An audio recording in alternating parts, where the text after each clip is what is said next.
It's all right.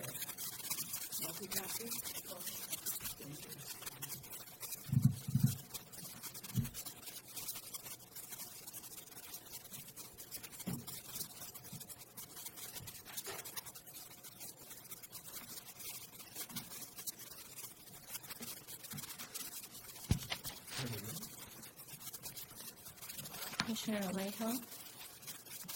Commissioner Alejo. Commissioner Gorley. Commissioner Venter. Here. Commissioner Lepel. Commissioner Lopez. Here. Commissioner Oglesby. Here.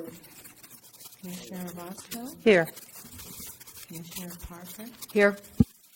Commissioner Poitras. Here. Commissioner Snodgrass. Commissioner Stevens. Yes, I understand. All right, we have a quorum, so we will move along. Commissioner Snodgrass, would you lead us in the Pledge of Allegiance? To the flag of the United States of America, and to the republic for which it stands, one nation, under God, indivisible, with liberty and justice for all. All right, public comments. Anyone may address the commission briefly about items not already on the agenda. Please fill out a speaker request form available on the rostrum if you'd like to speak. Any comments from the public? Hearing none, we'll move on to special business. Musical chairs is about what we're going to play today. And I don't know if it's appropriate for the chair to nominate a person to replace him as chair of LAFCO, but I would like to do so. I would like to nominate Commissioner Gorley as the new chair for this body. I'll second. Okay. All right. All those in favor? Aye. Any opposed? None. All right. We will proceed to change chairs. Actually, we got to do one more, don't we? We have to, before we do that, do I have a nomination for chair pro tempore?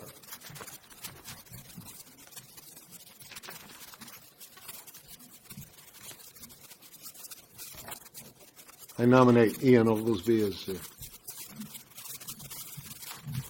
there a second? I'll second. All right. All those in favor? Aye. All those opposed? Hearing none, musical chairs are complete. Congratulations, Chair. Thank you, Ian. Thank you. My pleasure.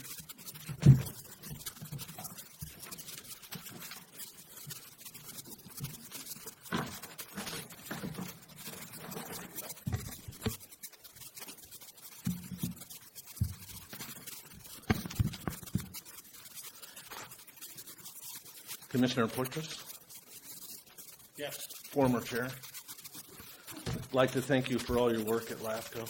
Well, thank you. I've enjoyed it. It took me a whole season to get used to it. I can imagine. And for all your work and going to the LAFCO summit that we go to every year, and your attendance there, and the work you got. All right. Well, thank you very And much. Staff, and I know staff shares the same sentiments. Well, I appreciate that. And Thank you I'm very right much. back at all of you. I appreciate it. You bet. Now I'll move on to our consent item. Consent agenda. Does anybody have anything on the consent agenda they'd like to pull?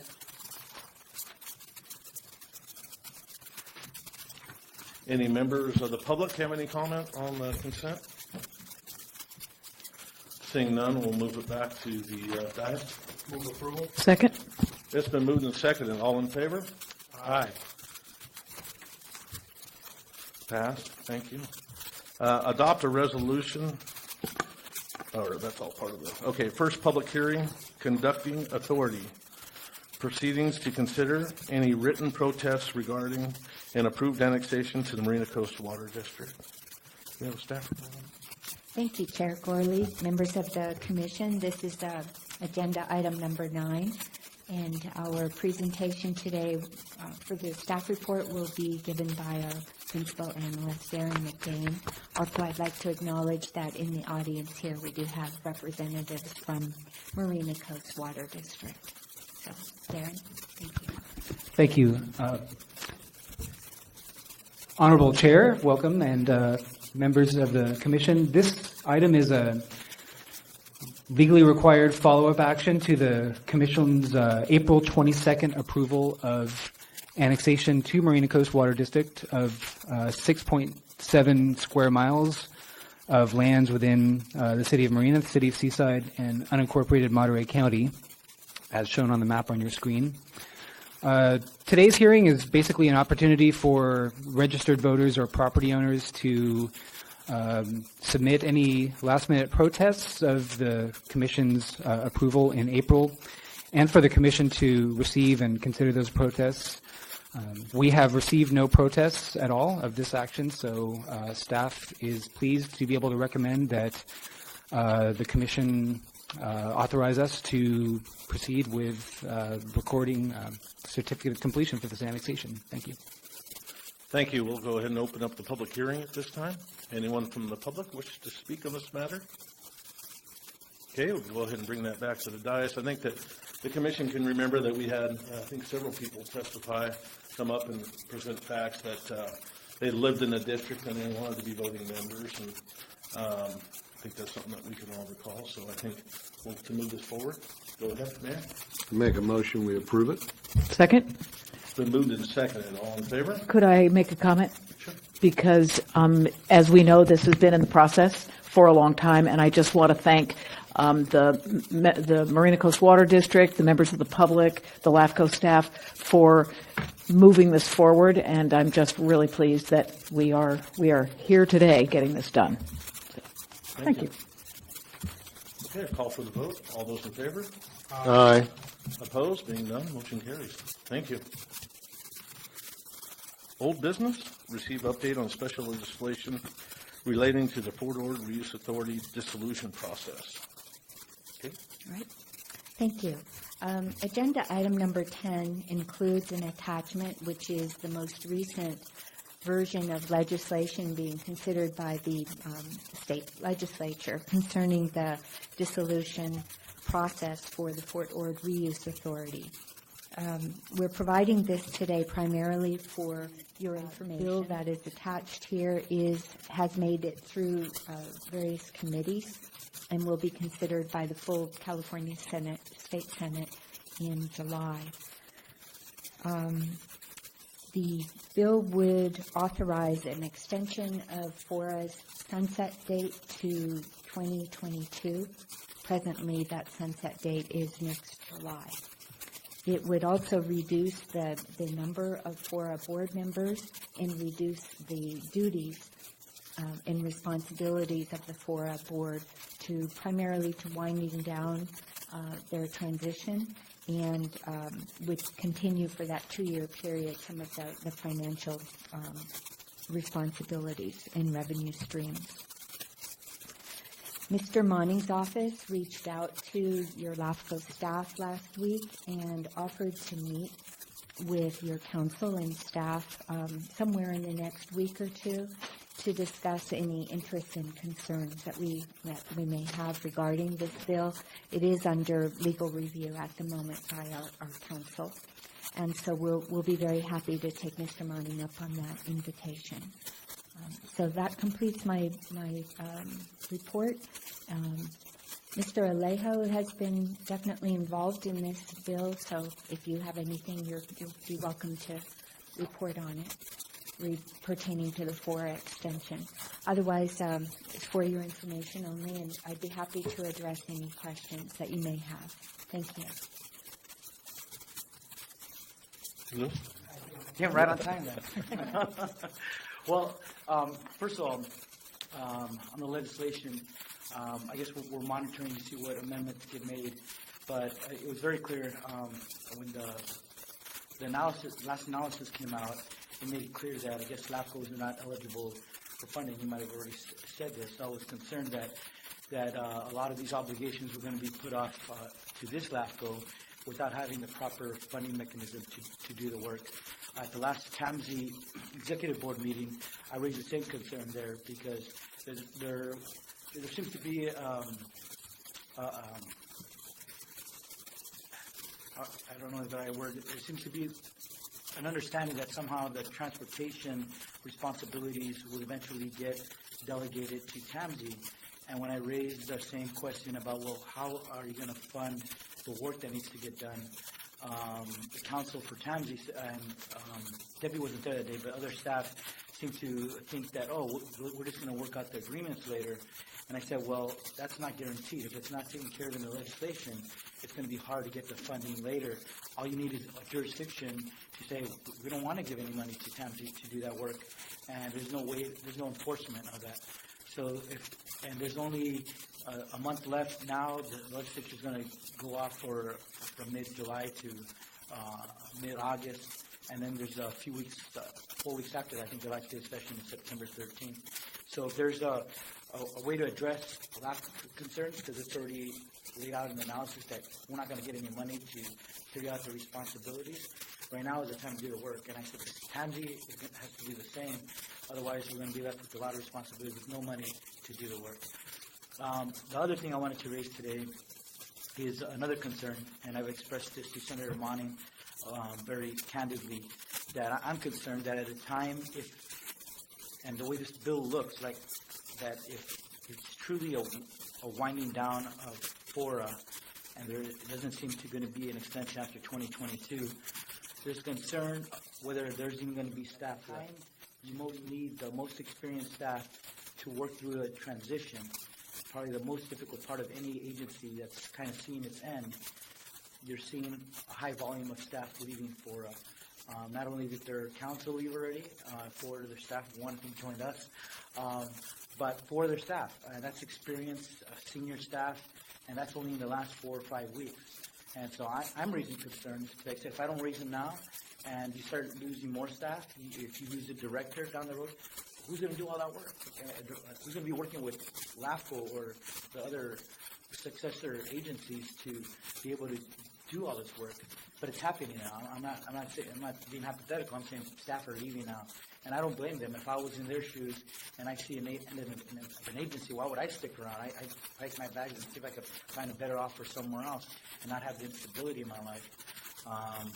But that's what I think we all should be thinking through, because it's going to be a tough situation, and I think it's a mistake to extend it for 2 years, and I think it's going to be very problematic to wind things down without the adequate experienced staff with the resources, and not everybody, but some seem to think that things are just going to go fine by delegating duties, but without the right funding and staff, I think we're going to be set back for years. And I hope that we don't look back in 5 or 10 years and see that this was a mistake. So if there's an opportunity to try to correct and address some of these things, we only have until September 13th to try to get the legislation right, or we might forever lose that opportunity. So what would be the outcome if FORA did lose staff? And there's any thoughts there at all?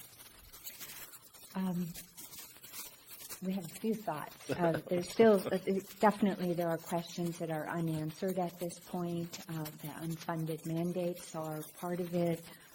The legal exposure that LAFCO may have, either before 2020 or before 2022 or after 2022. And there may be other potential complications as well that affect LAFCO's interests. And so, because those matters are uncertain right now, we are definitely eager to take Senator Monning up on his invitation to meet somewhere in the next 10 days or so to discuss them. Potential outcomes could include changes, amendments to this bill, could include changes to the draft indemnification agreement that needs to be executed between LAFCO and FORA, could include changes to the litigation reserve terms and conditions that have been outlined in the transition plan, With respect to the FORA staff, I know, I agree, in the last just few weeks, there's been probably 6 staff that have announced retirements or moving on to other employers.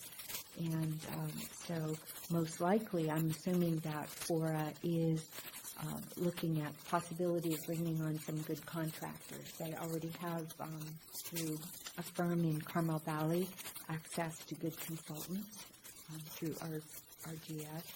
And they work right now with a planning firm based in Monterey. So they have some sources to go to pick up some expertise. And that would be one small part of the puzzle that needs to be addressed. Okay, great, thank you. Would it make sense to form a subcommittee, and Commissioner Vallejo would make some good points, and maybe the commissioner could be part of a team to meet with Senator Monning with you? Sure, we'd be very happy to do that. We're actively arranging the meeting right now. It's going to occur before mid-July, so somewhere either this week or the following 2 weeks. So we would welcome one of our commissioners to take part in that meeting. I'll be attending, and either Les Gerard or Kelly. Sure.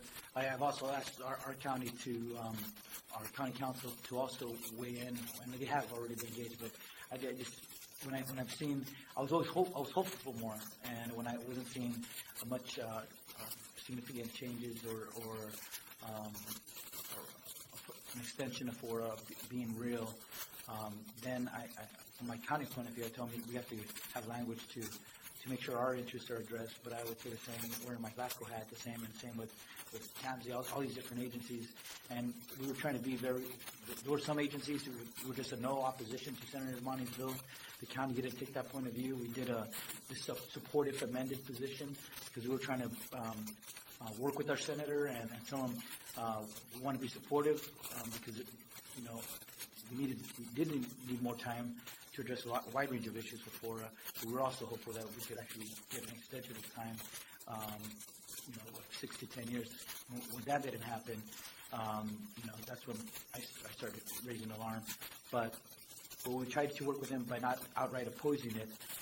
But at this point, if things aren't addressed, I mean, at some point you have to just be candid and say, we have very serious concerns, and we can't just try to, we were doing that earlier in the legislative session, but as we're winding down to the last few months here, we have to be very candid and real.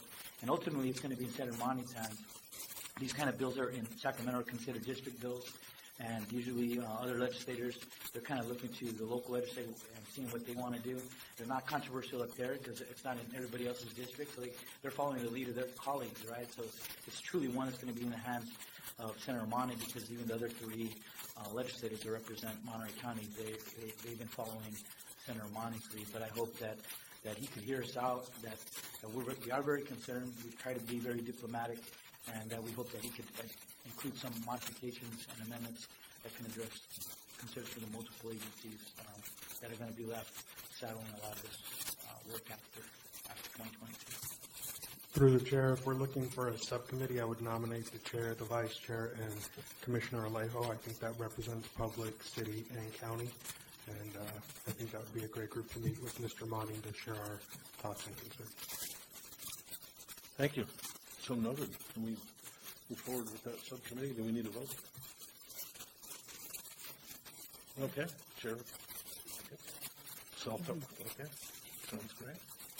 Okay, anything from the public on FORA this afternoon? Seeing nothing from the public on FORA this afternoon, we received our informational report, and we'll move on. New business, accept report on administrative approval of out-of-agency service extension by the City of Greenfield to 6 existing single-family houses on Apple Avenue. Thank you, Mr. Chair. This item will be presented by Darren. This is an information item. Thank you. Per Monterey County LAFCO's locally adopted policies regarding an out-of-agency water and sewer service extension by the City of Greenfield to 6 single-family houses located just outside the city limits and in the city's designated sphere of influence. These are parcels that are located just in this little L-shaped area to the west of the city. These are properties that are inhabited. They are on contaminated private wells with unsafe drinking water. They are in the city's sphere, so at some point, eventually, it's expected that sooner or later they will annex to the city and develop, which would be the appropriate time and place to evaluate a project for its conformance to LAFCO's policies and state legal requirements. For now, this is this extraterritorial approval of city water and sewer service is really an excellent way, a very efficient and effective way to alleviate the unsafe drinking water situation for these residents on these properties. Again, this is an information item, and our recommendation is simply for the commission to accept this report. Thank you. Any comment from the commission? Seeing none. Thank you, Darren. Consider business items from the 2019 Annual Conference of the California Association of Local Agency Formation Commissions. Okay. All right, thank you. Agenda item number 12 includes 4 action items relating to the annual upcoming conference of Cal LAFCO. The conference will be held at the end of October in Sacramento, and traditionally a good number of our commissioners and staff attend that 2 or 3 day event. The first item that we're requesting your action on is any input that you may have on conference topics that are attached to the staff report. And as part of that, we are requesting that you authorize attendance. At a minimum, the attendees that we would be recommending are 3 of your staff, that is your 2 analysts, an executive officer, our 2 general counsel, attorneys, and any and all commissioners who express interest at today's meeting. And I know that one of those, at least, will be our very own Commissioner Jane Parker, as she sits on that Cal LAFCO Board of Directors and is part of the program committee for the conference. So I'm sure you'll be there. So it might be easiest if we just take the four items one at a time. If you have input on topics and any interest in attending, this would be a good day to tell us. And I think we've done, historically, I think we're not changing anything that we've done in the past couple of years anyway. When we had rough budget times, it was different. But anything else from the commission on this first topic? Well, actually, if I could, Mr. Chair, I would like to call people's attention to the list of potential session topics that's included in your packet.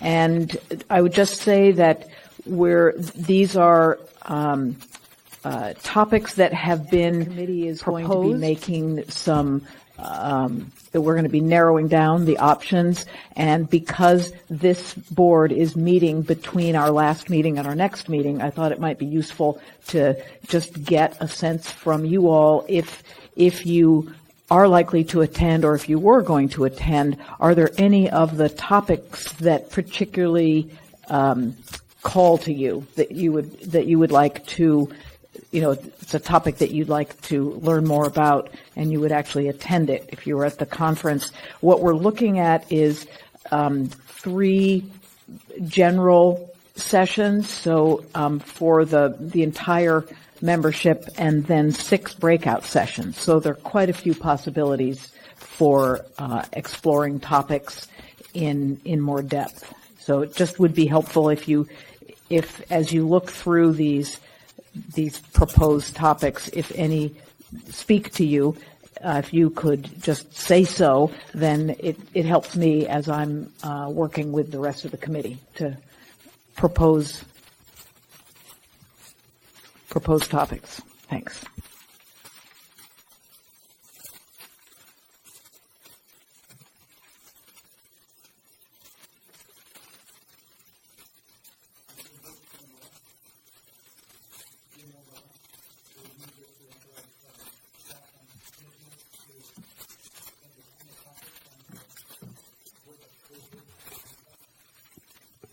I'll second that.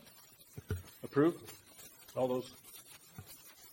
It would be a great help to us in organizing and preparing for the conference if individual commissioners wanted to let us know today if it looked like that may fit on your calendar and if you have a specific interest in attending. I'm interested in going for the water conversation. There's actually 2 on there, as well as the fire conversation. And then sustainable ag for myself. And then on the question, I plan on attending. And then I would say evaluating difficult land LAFCO proposals.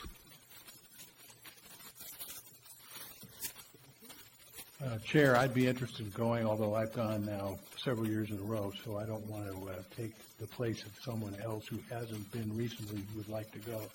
But if there is room and somebody is not interested, then I can count me in, please. It's so valuable. I mean, what do we have for commissioners? How many commissioners? We basically can move money around between our line items to accommodate as full of attendance as possible. It really is very valuable, as our Chair Gorley is indicating, so you're all welcome. You put me down if I cancel up the radio. Okay.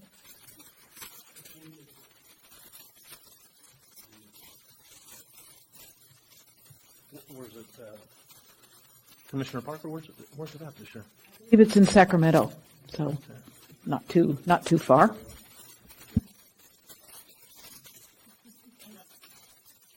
Okay. I think we have a motion. Do you not second it? All in favor? Aye. Approved. Motion carries. Thank you.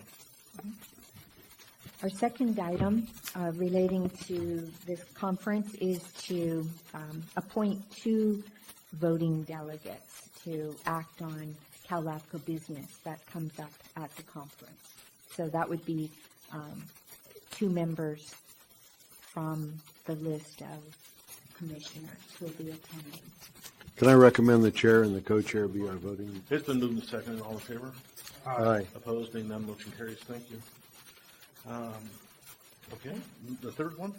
Third item is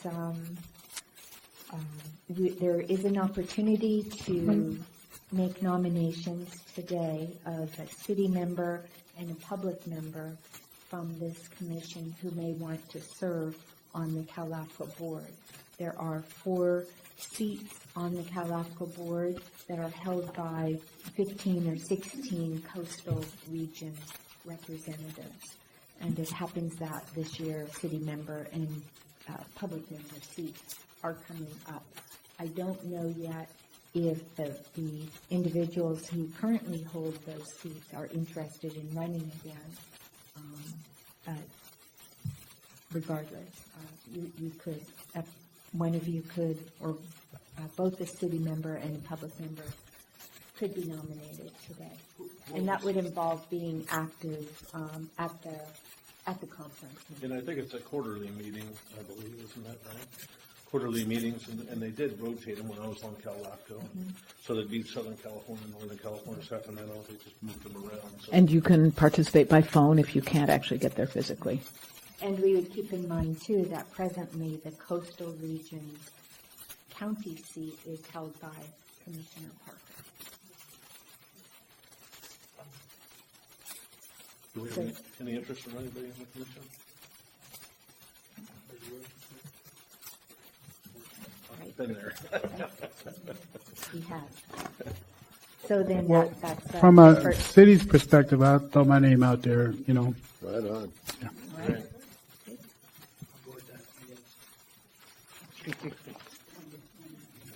Good choice. I think Ralph was on it for a number of years, too. Ralph was on it before. Yeah. And that was good. All right, thank you. And then the 4th item is also information or action. Do you need a motion for that, or just direction? Just direction is fine. Got it, thank you. We'll work with Commissioner Oglesby to put together a good platform for the election. 4th item is either information or action. Each year there are nominations for different types of achievement awards around the state. And we've indicated here in the staff report, a number of our commissioners and your own staff have received the awards over the years. So if there is any interest in a nomination, this would be a good time to tell us so that we can write up the paperwork and submit that.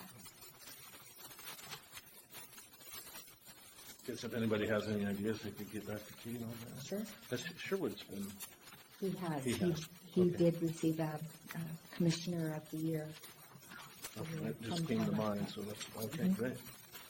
And we can nominate someone? Yeah.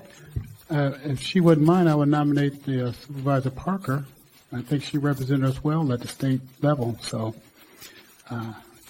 it's, she has her chances like anybody else, but I think she represented us well, so why pass up the chance to allow her to receive that type of recognition, Wonderful. Great. if she don't mind.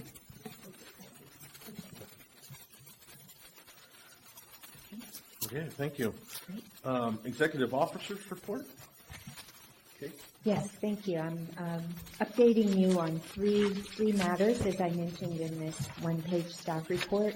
One is an update about the growth plans. You had received a presentation at your March meeting about approximately 400-acre annexation proposal, which would be part of the Fano Ranch just east of town.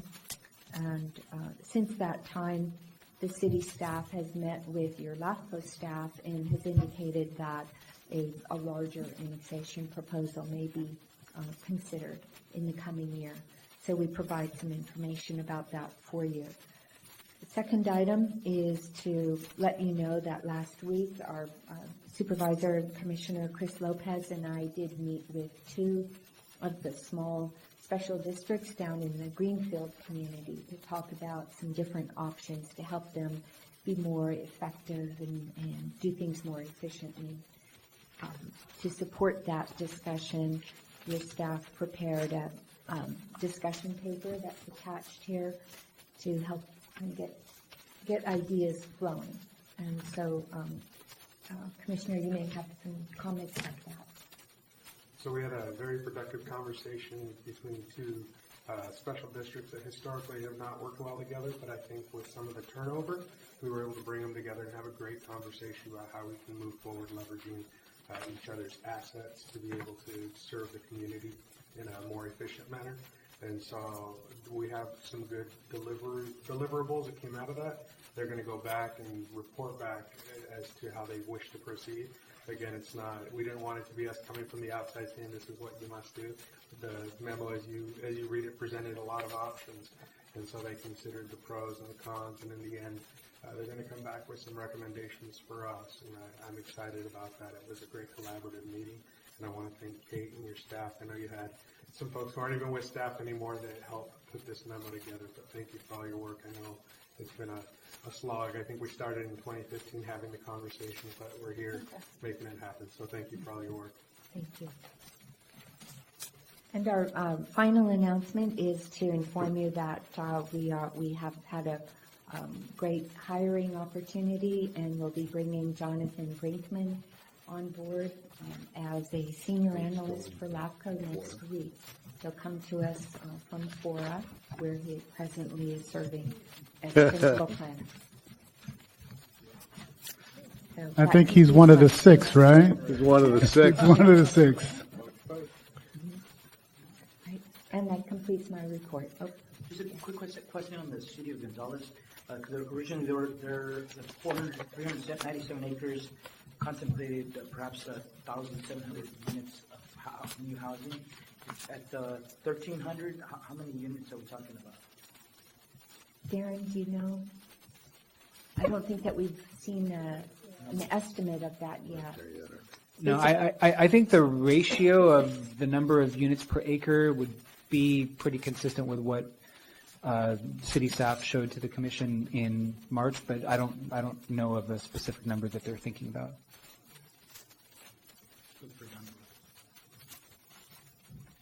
Okay, thank you. Anything else? Commissioner comments? Anyone have any comments from the commission?